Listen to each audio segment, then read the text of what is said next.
Hey guys, thanks for tuning in to the 204th episode. Now, we didn't think that the Hornady podcast would really be around this long or that it'd be so successful. So if you go back to episode 93, you'll find that we did an entire deep dive on the 204 Ruger. Now, we probably could have launched those two things together, but hindsight's 2020. What we're doing for this 204th episode is we've teamed up with our good friends at Ruger, and they have generously donated a Gen 2 Ruger American chambered in 204 Ruger. And now that cartridge really is ultra flat, devastating terminal performance, and low wind deflection, perfect for prairie dogs and rock chucks all the way up to coyotes. Now, how you get entered to win this free rifle is you'll have to jump over to social media. You'll look for a collaborative post between Ruger and Hornady, and the post will be all about the 204 Ruger. What you need to do is then comment on that post. We'd love to see you comment 204 and tell them that the Hornady podcast sent you. You have until October 31st of 2025 to get entered into the drawing. Once you're entered and you comment 204, we're going to randomly select a winner and you get your very own Gen 2 Ruger American chambered in 204 Ruger. Now, please like, comment, subscribe to the podcast, and enjoy this episode about the 22 Creedmoor. I'm Joyce Hornady. You might say accuracy is my business. I make bullets. You are listening to the Hornady Podcast. Thanks for joining us and enjoy the show. Hello, everybody. Thanks for tuning in to another episode of the Hornady Podcast. As usual, I'm your host, Seth Swerczek, and a great episode lined up for you today because we've got the engineering types that everybody loves to hear from. We've got Senior Ballistician Jayden Quinlan and Assistant Director of Engineering Joe Thielen. Guys, thanks for coming on the show. Morning, Seth. Yeah, you bet. It is an exciting time, not just at Hornady, but an exciting time for the industry because a lot of companies have announced new products, and that's what we're talking about here, new products, 2026, and specifically, this thing's all about the 22 Creedmoor. One of my favorite new products, one of the things that, gosh, if you would have asked Joe a couple years ago, we would have never done.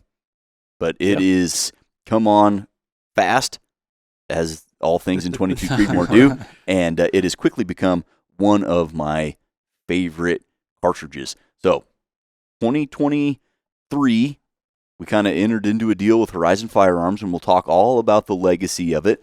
And for the listener, 22 Creedmoor is going to be like, why is this a new product for 2026? It's not new. You guys have had it. And we're going to talk through why 2026 is a big year for the 22 Creedmoor. Outside of its inception and introduction into SAMI, 2026 might prove to be the biggest year for 22 Creedmoor. So before we get into all that, Joe, you were present for 6.5 Creedmoor design, all that stuff, the workings of it, the initial discussions. You saw Dave in the lab, worked with some of the first cartridge cases, worked with some of the first rifles. Was there some necking up and down internally here at Hornady after that 6.5 Creedmoor and that 30 TC came to be? Yeah, naturally that happens. Yeah. So, yeah. Because we're going back to 2007, 2008. Absolutely. Mm-hmm. Yeah. But I mean, it happens. We've talked about this on the podcast before. We enjoy using our products, right? Reloading, shooting bullets, whatever it is. So naturally, when new cartridge cases or cartridges get made, we will have reamers built and necking them up, necking them down, because we like to, I mean, we're hobbyists and users and all of the above. So why would we not try it? Yep. So yeah, absolutely. Creedmoor, 375 Ruger was the same way. Oh yeah. That baby was necked up, neck down, especially neck down right away. As soon as we made them. That thing was probably neck down before it was actually a 375. Yeah. We're going to design this to get to that. Yeah. So anyway, yes. We're absolutely. And so the Creedmoor case, owes its existence to the 30 TC. And once those two cartridges came out, the Creedmoor specifically really initiated a huge bunch of wildcatting. So you've had, obviously, the 6.5.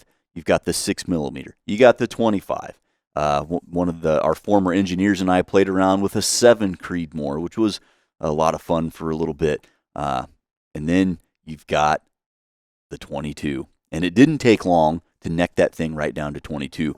And for good reason. The 22-243 is an extremely popular wildcat. the 22-250 is kind of the ultimate Predator cartridge. Now you've got just a little bit more capacity. You got a little bit less case taper in a 6.5 Creedmoor case. Neck that thing down to 22, and now you've got a fuel tank where you can really hot rod some stuff.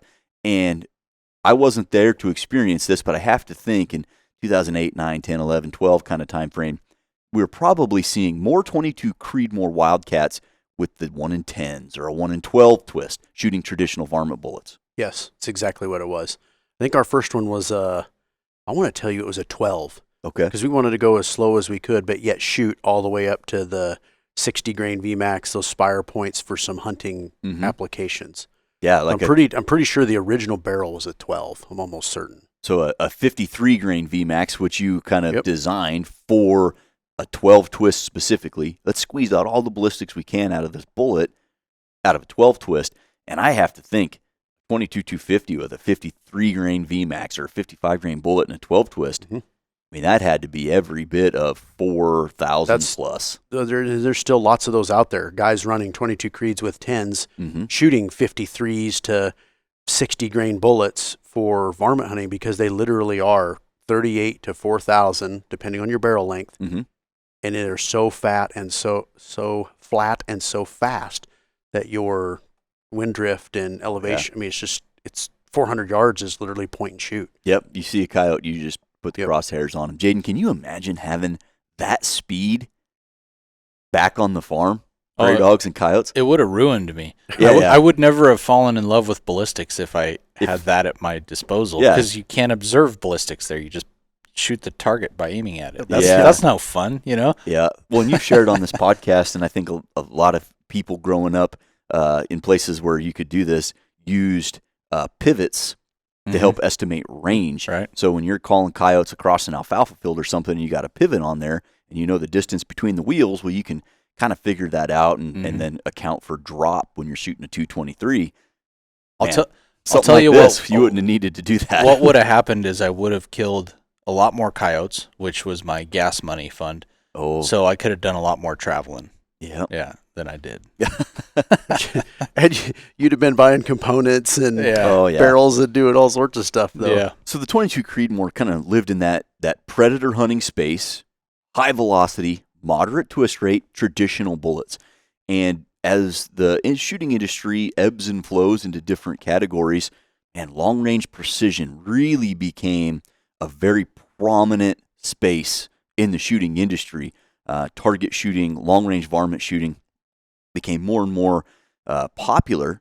And as a corollary, then, we designed bullets specific to that application. So you start looking at 2012, 13, 14. Certainly by 2015, we had a really good stable, really long bullets, long ogive, long boat tail, heavy bullets.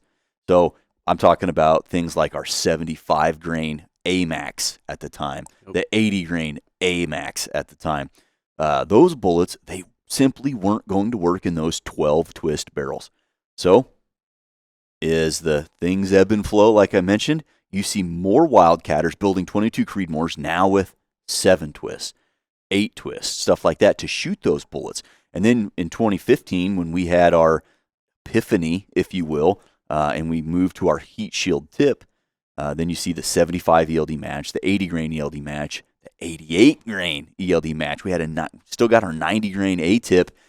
You see this big push now for these really, really low drag bullet shapes, and that can create some problems that I feel like we need to address now and talk about twist rate. So we talked 10 and 12 twist for the traditional varmint hunter, the traditional bullets, and they were great, and they still are great.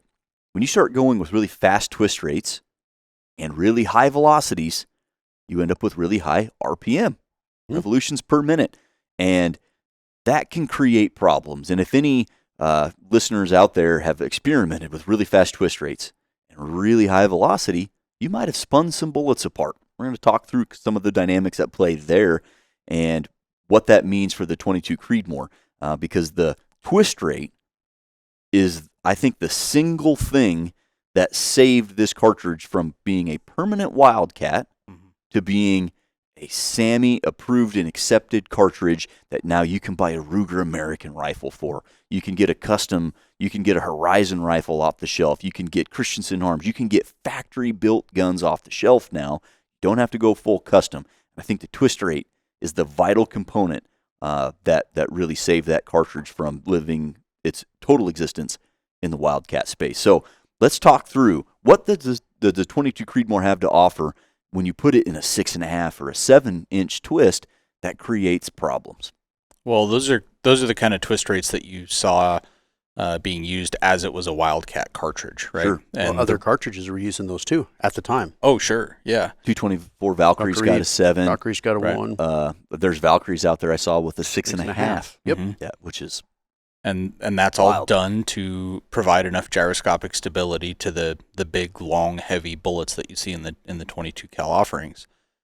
The problem with that comes when you go, back in history and you use a bullet that was designed in the 50s or 60s or 70s, even the 90s. Even the 90s, yeah. Because all of those bullets were designed to be used in the cartridges of that era, which is slower twist rate, 12, 14 twist rate.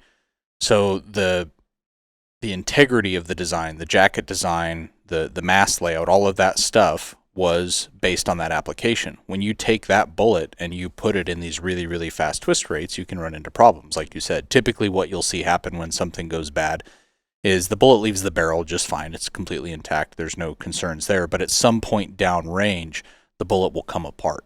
Generally, you see it as like a gray puff in the air. And that's the lead kind of vaporizing and giving you a lead cloud that you're able to actually visually observe. It looks pretty cool. It's inconvenient, but it looks kind of cool. Yeah.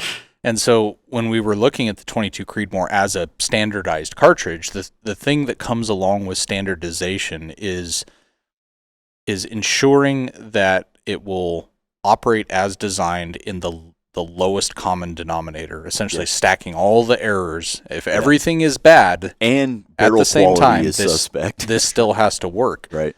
And so from a twist rate and a bullet stability and gyroscopic stability standpoint, that essentially stacking of the deck to everything bad happens in cold environments at low elevations. So sea level cold temperatures, which are very common, right? Yeah. You think about, like up around the Great Lakes, low altitudes, and it gets cold, even here in the plenty of varmints up there to shoot. So Sure. the 22 Creedmoor is a natural fit. Yeah, even here in the Midwest and eking your way into the southern United States, you can get some very cold temperatures down there. So that's stacking the deck for the worst side of things. So if you went to the 7 twist initially to fix that problem, the issue you run into is if you want to use a legacy bullet design, you have problems there. So the way to get away from the legacy bullet problems, the bullet integrity problems, is to slow the twist rate down. But as you slow the twist rate down, you're shortening your application window. Right. I want to shoot the heavies. Yeah, you want to shoot coyotes in the middle of winter when it's cold out, and you might be at sea level.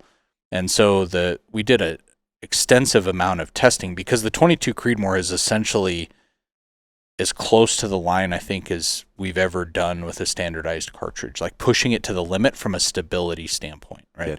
Yeah. And because of that, we did a ton of testing and found that at an 8 twist, which is what we standardized, you can still stabilize the heavies, like the 80 eld-x and the 80 eld-match. They're good all the way down to 0, slightly sub-zero temperatures at sea level, so that worst case.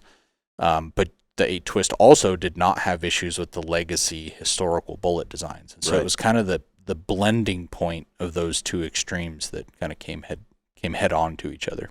Perfect explanation. And so that 8 twist is vitally important. Experience the cutting-edge performance of the 25 Creedmoor, the first 25 caliber cartridge purpose-built to take advantage of today's sleek, low-drag bullets, maximizing performance in the wind while maintaining minimal recoil and delivering excellent energy on target. Initial offerings include a 134-grain ELD match load and a 128-grain eld-x precision hunter load. Elevate your long-range game with the 25 Creedmoor from Hornady. We owe a lot of the 22 Creedmoor getting through SAMI to our friends at Horizon Firearms. So back in, I think it was 2014 or something, Derek and the team over at Horizon started building a lot of 22 Creedmoors, and they started using it. Now they're in Texas. Texas white-tailed deer with a heavy grain bullet, man, 22 Creedmoor is it. And they had great success with it. And they had talked to us several times about, hey, we want to standardize the 22 Creedmoor, but we need your help. And, we're members of SAMI. And initial discussions, Joe, were it's just not going to work, because if we want to shoot the 88s and the 90s and the 95s of the world, we need a 7-twist. But that's going to create problems. And you guys found what I would call a really good, middle ground. Mm-hmm. That factory twist rate, the 1 in 8, it's probably not perfect all over to shoot something heavy like an 88 or a 90. You used to get lower elevations, colder temperatures, you're going to lose some stability there. Higher elevations, higher temperatures, the 8 will probably get it done. But in the middle ground, you said, okay, well, what if instead of shooting the 88s a little bit slower, what's wrong with an 80 grain bullet? And we can go to the 8 twist, pick up some velocity. They're still incredibly low drag. And you really guys, your team on the Ballistic Development Group and Horizon, established that 8 twist and those 80 grain bullets to kind of be the initial standard. Yeah, that was the standard to start with. Another thing that I want to throw in that Jayden mentioned while we're on stability is, another thing that our listener has to understand is we have to manufacture the projectiles to work in these cartridges. Well, now we've got a 224 diameter projectile, and the harder we spin them, you need more jacket material and this and that. Well, pretty soon your punches are literally a piece of spaghetti, and they flex, and you can't build a good projectile. Yeah, you can't draw a true jacket. So we're limited not only from the gyroscopic stability standpoint and the speed and the RPMs and all that, but we have to be able to manufacture a projectile that's going to work at these velocities. And it's got to shoot well. And it has to... accuracy expectations are at an all-time high. Exactly with it. So you had a whole bunch of things that you were trying to blend together to make a solution that would work in everything, as Jayden said. And it was manufacturing of projectiles. It was the type projectile. What are they going to be used for? The speed, the twist rate, all of those things. So yes, that I would tell you that's why this one is unique in the development and the time frame and working. Thank goodness we had Derek and those guys down there that were already saying, hey, fellas, we're doing this, and here's what works. Mm-hmm. Okay, well, let's start there. Yep. And then from there, okay, build upon that. And where can you make a trade-off or whatever? So it was a unique development process for that cartridge, I would say. Different than what we've kind of done in the past. Yes, definitely. And I'm sure there's some listeners out there that are going to ask the question, well, can I shoot 88s and 90s out of this thing? I mean, that's what it was kind of doing before the standardization, right? A lot of guys were shooting those with the 7-twist. The answer to that is yes. There's a stipulation, though. There's a caveat in that there will be a point where you're going to see an increase in your dispersion. Your group sizes are going to get bigger. So if you want to shoot an 88 or a 90 grain bullet or whatever, 95, right? 95, yeah, these the heaviest of the heavy 22 cal bullets available. Likely you're going to be successful at warmer temperatures. So let's say sea level, and I'm going to pull these off the top of my head, and then I'll clarify how you check this later. Sea level conditions, let's say 0 to 1,000 feet of altitude, you're probably going to be fine shooting 88s and 90s or 95s above freezing, somewhere in that realm, right? Okay. If it's the middle of summer, it's 90 degrees in Missouri for a PRS match, you're probably just fine. But that's the area you're flirting with, essentially around 30 degrees, the point of freezing. Not that it's linked to that at all. It's an air density thing, but that's where you'll see generally an increase in dispersion first. Yeah, so groups are going to get bigger. So there's two ways to check this. One, you can shoot groups and see, is it shooting to your expectation, or is it 2, 5, 10x your expectation? Yeah. So let's say you have a 22 Creedmoor that you've been shooting, say, the 80s out of the factory ammo, and it's, a 3/4 minute, 1 minute gun or something, and then you go to 88s or 90s and you shoot, and it's 2 or 3 or 5 minutes. That bullet is lacking gyroscopic stability. That's what's causing that. The other way you can do it is to run Fordoff. Right. And this isn't a plug for Fordoff as much as it is for the method that Fordoff uses to achieve a gyroscopic and SG rating.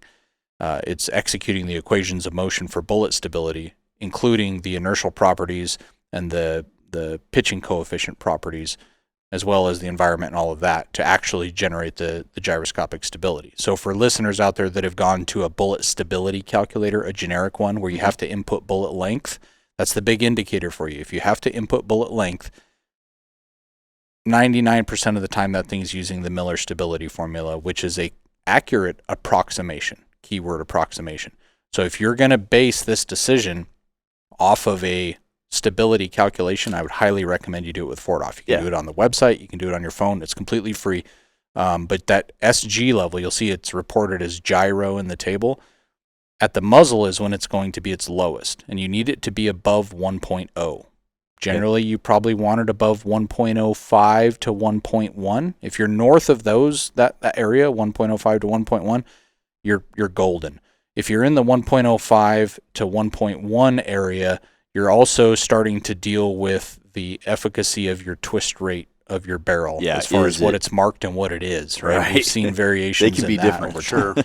So if you want to shoot 88s or 90s, that's what I'd recommend you do. Go do some stability calculations, or if you don't want to do that or that's too much, then just go shoot some groups with it. You're going to have to load them up and shoot them. Yeah, but don't go shoot groups with it in the summertime and everything's great and then try to coyote hunt with it and then say the bullets are not, it's a bullet problem or whatever, right? It's not. It's a gyroscopic problem. So just keep that in mind. Now, will you ever see 88 grain and 90 grain factory ammo?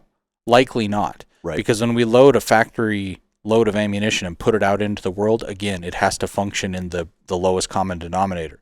And a guy with a factory 8-twist 22 Creedmoor that goes to shoot a coyote with an 88 eld-match bullet at 0 degrees, it's not going to work. So we're not going to do that. Exactly. So we partnered up with Horizon, like I mentioned, and that would have been 2023 where we're having all these conversations, and we find the middle ground. Okay, this is going to work, and we get it established in SAMI.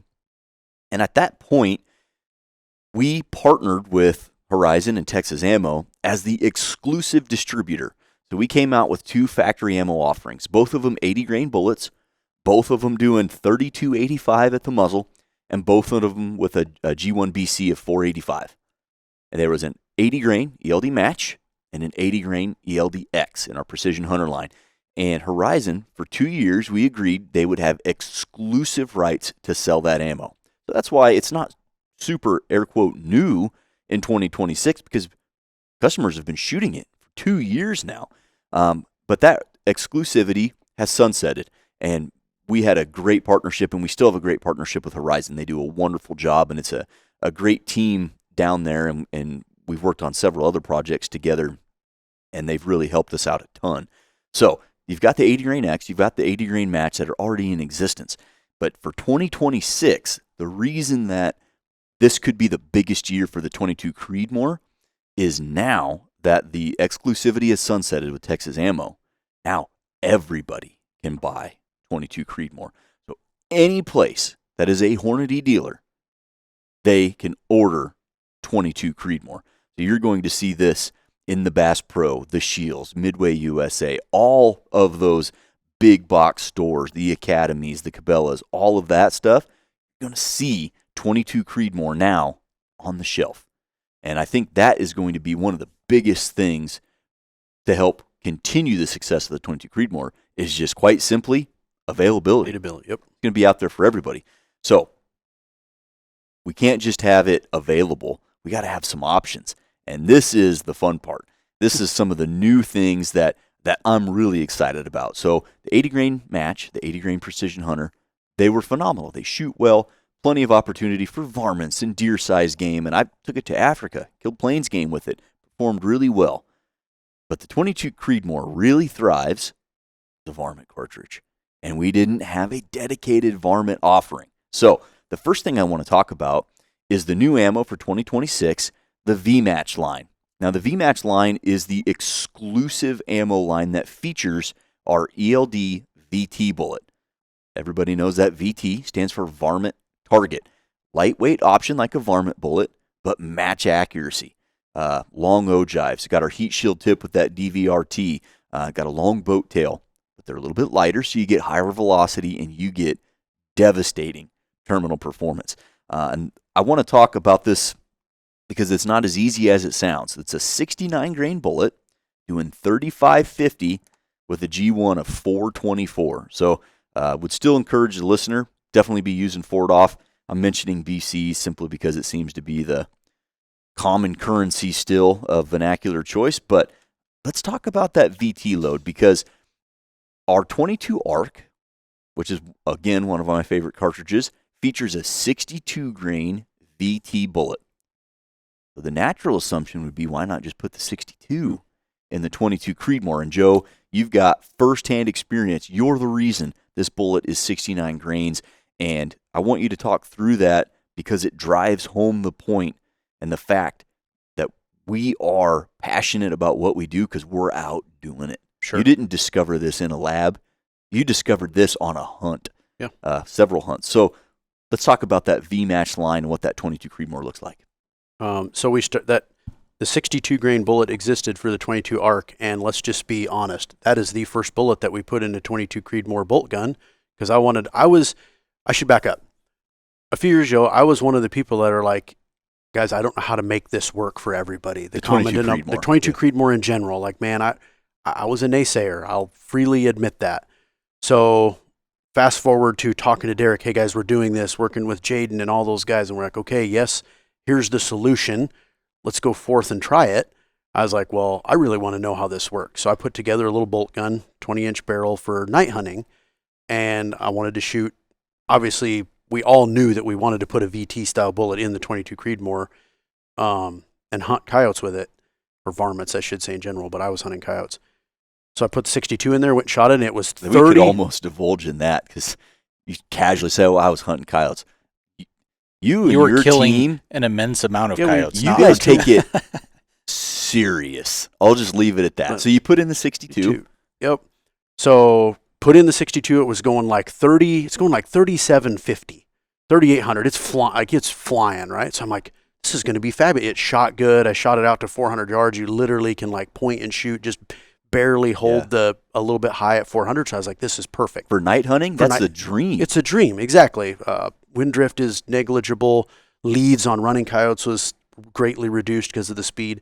So anyway, I'm like, this will work. So I went out. We were hunting. We had some ranchers call us, and they were getting ready to bring their cattle into lot, because they were going to calve in the spring. And they're like, man, there's just lots of coyotes. Can you come help? Oh, yeah, sure. We'll come kill some. Oh, I guess. So we'll come kill some coyotes. So anyway, we went and shot these coyotes.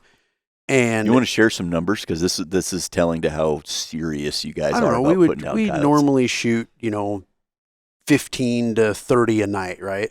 Depending on where we're at. How much money I would have had if I not worth anything if now. I not could have killed 2 coyotes a week, but 30 a night. It's so sad though that they're not worth anything. But anyway, but it's also a serious problem, and in that specific area you're talking about, for the guys that are having cattle and ranching and stuff. Yes, I mean I can remember, Seth. We've been out all night where they bring the cattle into the pivots in Nebraska and they winter them on the corn stalks. We sat and scanned with our thermals in one spot in one night, didn't move the pickup, and counted 34. Counted them like that, and you're not seeing the ones that are in the dips or whatever in 2 pivots. So that's when you have that many, the coyote density is that high. It's a problem. Okay, so anyway, you guys go out, and it's not a sample size of 1 or 2. It's a statistically significant sample size. We're shooting a bunch of them, and we're shooting them next to like 20, because I had hunted with a 22 ARC AR-15 with a 62, and to this day, I love that. It's still one of the horses in my stable. I love that cartridge. Kills coyotes, it anchors them. Well, anyway, at night, you want to kill the coyote and drop it right there. It doesn't run off, because you lose them at night, because you can't see where they go. So we shot them with 62s, and they did not. It killed them. You could kill them, but it didn't just, bang flop, just bang flop, dead right there, light switch. Yes, it did not do that. So they'd spin out, and they'd run off, and they'd spin out, and they're yeah. leaking and stuff, and you can see them, but we want them dead right there, right? So we shot more of them. Why is this not working? We would go pick them up and look at them. Perfect shot, good shot. You shoot them on the shoulder, or in the ribs or whatever. Well, and you guys are out there doing varmint control for ranchers, having a good time. You go south of us a little bit, down in the Horizon firearms area of Texas and in certain places in Oklahoma, tens of thousands of dollars are won on killing coyotes. On the contest. You can't afford to lose a coyote. No, absolutely not. Utilize your space your way with the modular Hornady Security Square Lock Organizing System. Mount the Square Lock panels anywhere in your home or shop. Then attach the wide assortment of Square Lock accessories to securely store firearms, tools, gear, or any other valuables in any possible configuration. Keep your reloading bench or gun room organized with the Square Lock Modular Organizing System from Hornady Security. So long story short, those bullets at those speeds and those RPMs, the 62s, they were built for a 22 arc.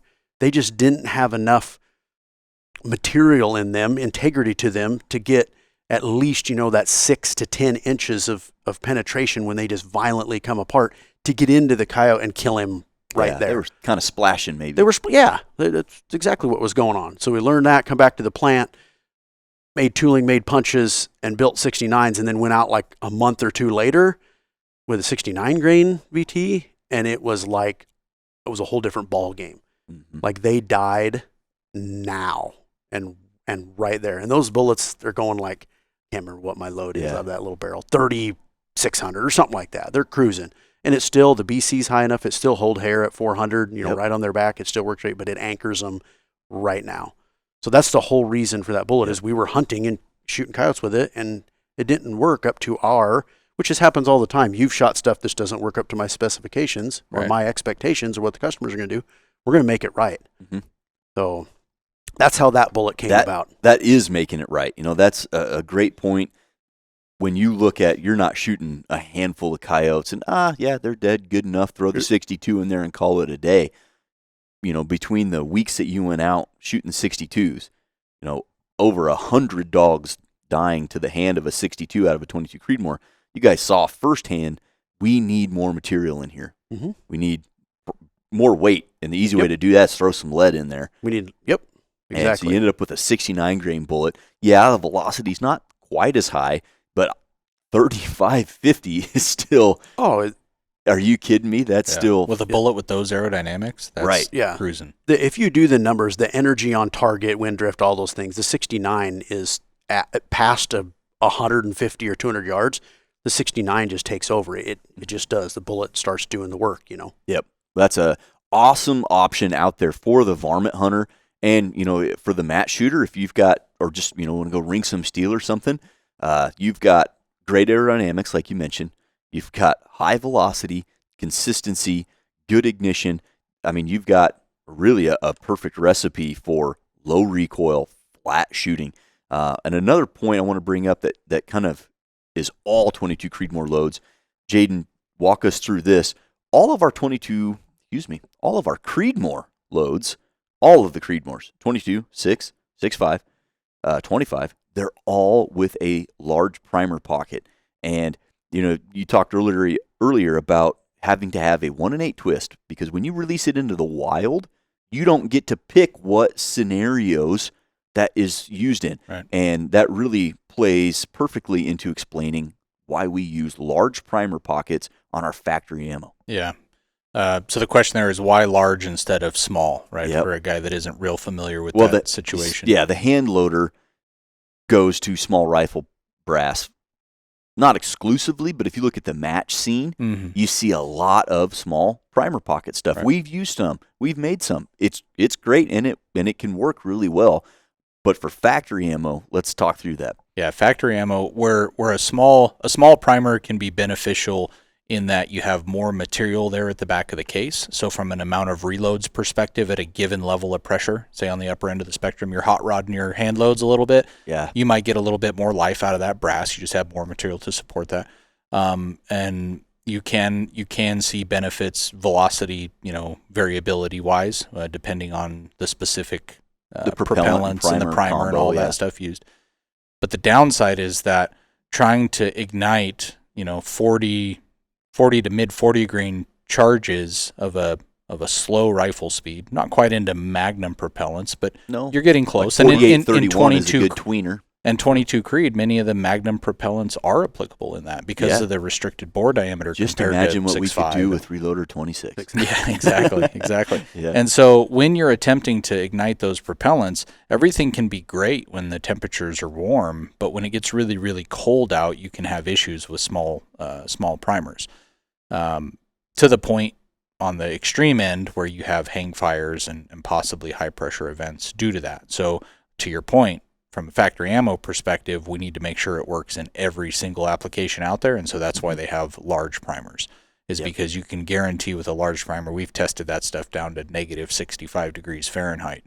And that's cold. It's pretty cold. That's really cold. And so, and no issues at that level. Right. So if you want to lose your fingers but kill the coyote, you'll be good. We've tested it there. Yeah, awesome. Thanks for that quick little rabbit hole. It's a good point to bring up for the Creedmoor family of cartridges, but the 22 Creedmoor specifically.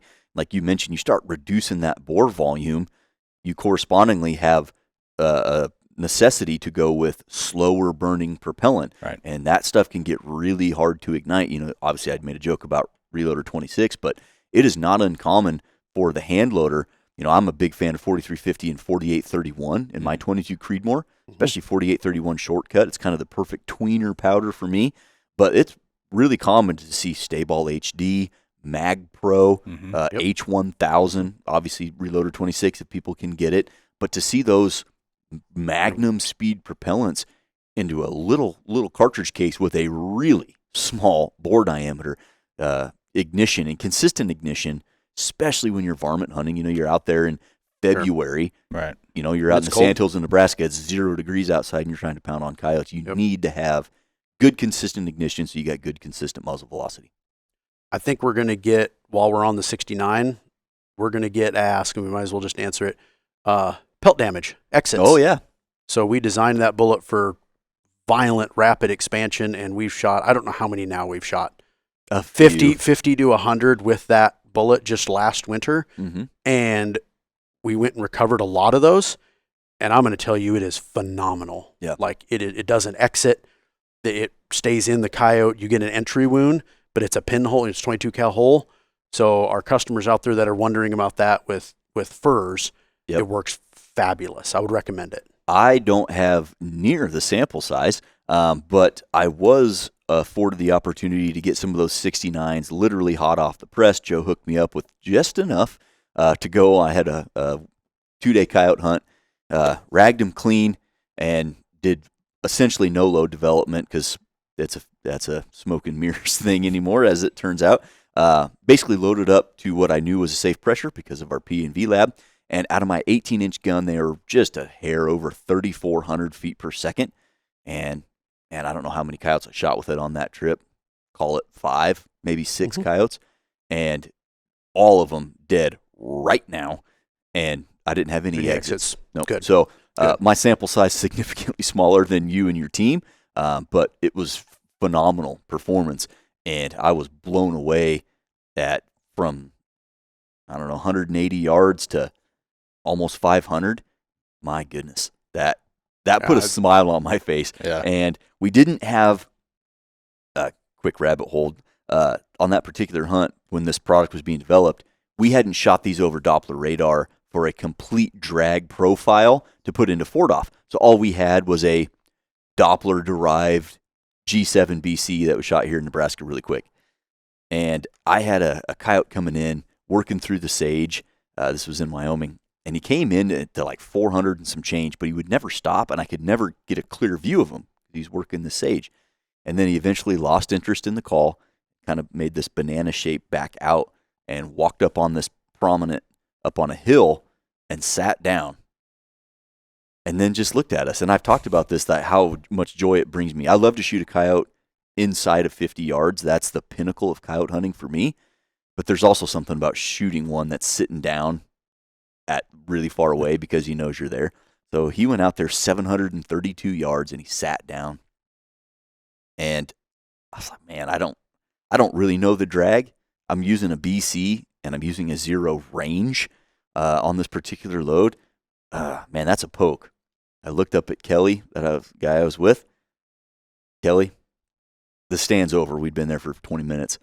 I think I'm going to send one. Of course you are. Yeah. Absolutely. So I'm clamped into a tripod. I'm sitting down, got my back up into this little rock. Roll the bolt closed on him, doped the gun, and the wind was ripping pretty good. And I touched one off, and his paws, it hit the rock in his paws. I was about 0.2 of a mil low.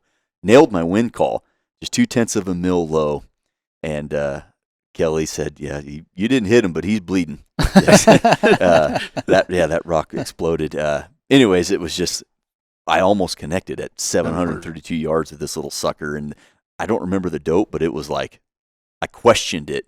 Because it was so flat. Yeah, I was like, I was running binos with a calculator in them, and I was like, that can't be right. So I pulled out my phone and opened Fordoff on the BC side and was like, oh my goodness. 2 mils to 700. Yeah, what? Is this right? It was remarkable. But the coyotes I did connect on, I think 400 and some change, and then as close as 180 yards. Gosh, it was awesome. Yeah, so I think our customers will be very happy. I really do. I think they'll be happy with that. There's a lot to love already with the 80 grain eld-x for hunting purposes and the 80 grain match for coyotes. Killed a lot of coyotes with that. That 69, you pick up the velocity, you flatten the trajectory. Of the available offerings in 22 Creed, that one's my favorite. Yeah. And I think that one will. The other ones are staples. Don't get me wrong. But that one is going to be. They'll take off. The ELD VT is such a unique bullet. I'm a huge fan of that. And then there's just a cool factor. Now that I'm a marketeer, I still don't know almost anything about marketing, but I do know that box looks cool.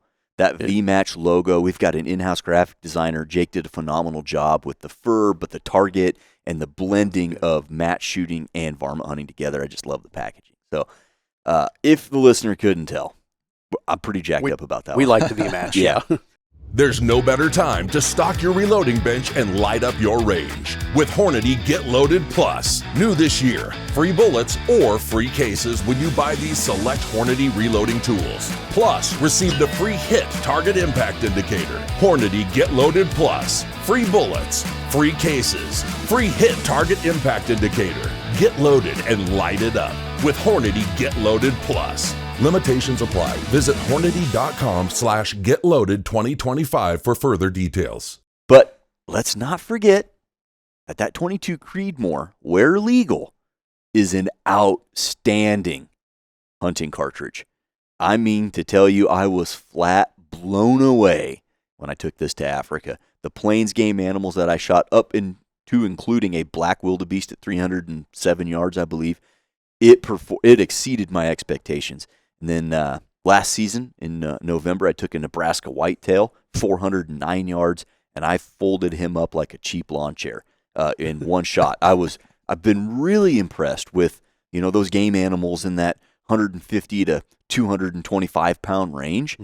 My gosh! So for that guy, the guy that wants to use this on a say an antelope or a deer hunter, even a black bear, something like that, Superformance, as if the 22 Creedmoor didn't have enough velocity, and a 65 grain CX.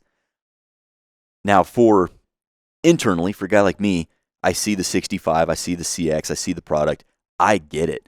I think for a big chunk of our customers, they're going to hear 65 grain and 22 cal and kind of give it a stretch and a yawn. It's too light. It's too light. It's too small. Yep. This bullet is a juggernaut, to go back to one of my favorite terms. It is a juggernaut. There's no way it weighs 65 grains. It's like the length of this pen.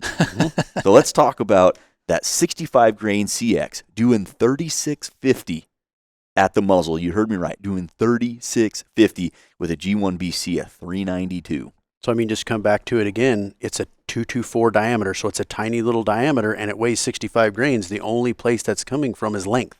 Yeah, because there's no lead. There's no lead. So this bullet was designed for an 8 twist. So it's long. It is. Yep. And it gets the typical CX treatment. It's got the heat shield tip. It's got drag variability reduction technology. It's got a stupid long boat tail. Optimized bearing surface, like you mentioned, Joe, for the 8. For the 8, yeah, absolutely. So what I'm getting at is it's a great hunting projectile because it has the speed that the CX needs to make sure that baby opens up into a great mushroom, dumps a bunch of energy, as it's penetrating in the game. And you shot them. They leave great wound channels. Oh, yeah. I mean, the terminal is for a 22 cal bullet, it's pretty awesome. Yeah. I think the 22 cal, you go CXs thrive on velocity. At muzzle, if you were to shoot a deer inside of 100 yards, I don't expect the CX to look like the 30 cal beautiful, typical mushroom. I expect this thing to look like it got hit with a chainsaw. Yeah. Yeah, At 3650. It looked like a slug, but Yeah. people got to remember that you're still going to get the penetration because it's a CX, and the wound channel is going to be about the size of a softball. Yeah, that's remarkable to me. Have you shot gel with this, Jayden? Yeah, it's impressive. I mean, the velocity that the cartridge produces allows you, because the CX is a very rugged, heavy built bullet, right?